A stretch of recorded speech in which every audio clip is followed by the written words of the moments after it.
Marcus felt 3 small hands tugging at his jacket sleeve, and when he turned, 3 identical faces stared up at him with wide, terrified eyes. The oldest of the Triplet girls, no more than 9 years old, pressed close and whispered words that made his heart stop. "Please, mister, pretend you're our father. Just for a few minutes, please." Her voice cracked with desperation, and behind her, a man in a dark suit was scanning the crowded airport gate with predatory focus, his phone pressed to his ear, his free hand gesturing angrily. If you're drawn into this story and want to hear more tales about everyday heroes and life-changing moments of kindness, please subscribe to Sage Stories, hit that like button, and share your own experiences in the comments below. Your story might inspire someone who needs hope today. Marcus Bennett had been sitting alone at Gate 47 for nearly 2 hours, watching families reunite and travelers rush past with their rolling suitcases and coffee cups. He'd taken the red-eye from Portland to Chicago because it was cheaper, and money was tight these days. 6 months ago, his wife Rachel had walked out, leaving him with their 7-year-old son Tyler, a mountain of bills, and a heart that still ached when he thought about the empty side of their bed. Today, Tyler was with Rachel's mother for the weekend, and Marcus was flying to Chicago for a construction job interview that could change everything. He'd been staring at his phone, rereading Tyler's goodnight text from the previous evening, when the girls appeared. They materialized out of the gate area crowd like small ghosts, their matching pink backpacks and identical, blonde braids making them unmistakable as triplets. But it was their eyes that caught him first. Fear. Raw. Genuine fear that no child should ever have to feel. "Please," the girl whispered again, and her 2 sisters pressed close behind her, their small bodies trembling. "He's trying to take us. Our mom said never go with him. Please help us." Marcus's construction worker instincts kicked in immediately. He'd spent 15 years on job sites, learning to assess danger in seconds, to trust his gut when something felt wrong. Everything about the situation screamed wrong.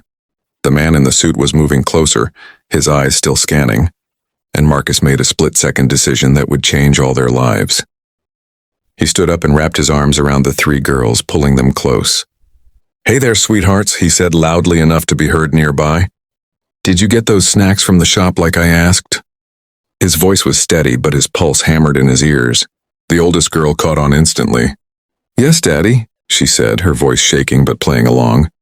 Her sisters nodded, pressing their faces against his jacket. The man in the suit stopped 15 feet away, his gaze locking onto the group. He was well-dressed, somewhere in his 50s, with slicked back hair and an expensive watch that caught the fluorescent lights, but his expression was cold, calculated.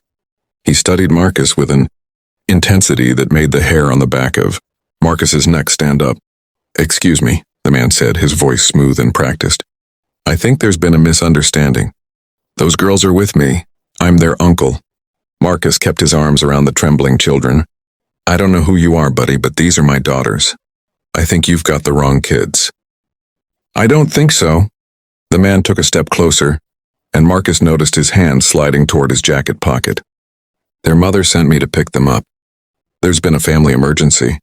"Our daddy's right here," the oldest girl said, her voice growing stronger. "We don't know you."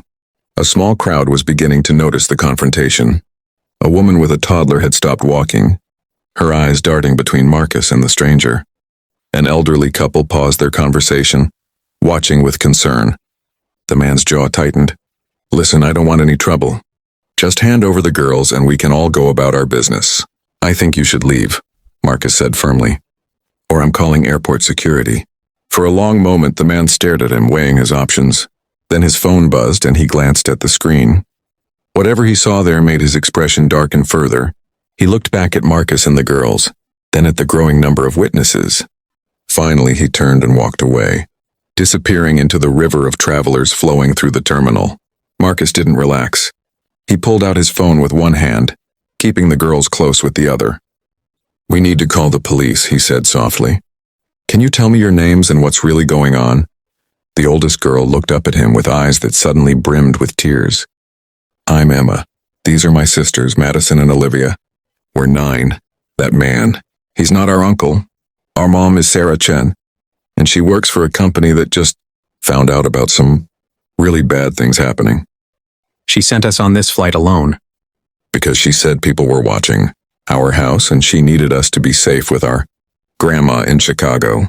She said if anyone tried to stop us, we should find someone kind-looking and ask for help. As Emma spoke, airport security officers approached, summoned by the gate agent who'd been watching the encounter. What followed was 2 hours of statements, phone calls, and verification.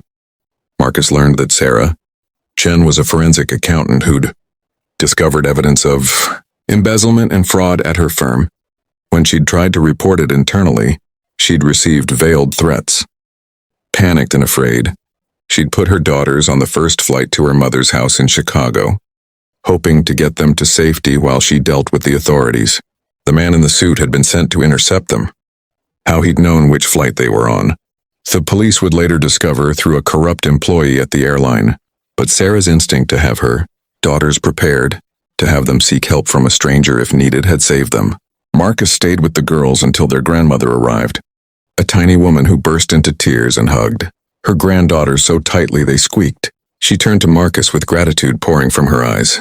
"Thank you," she whispered. "Thank you for protecting my babies." 3 weeks later, Marcus received a letter at his apartment in Portland.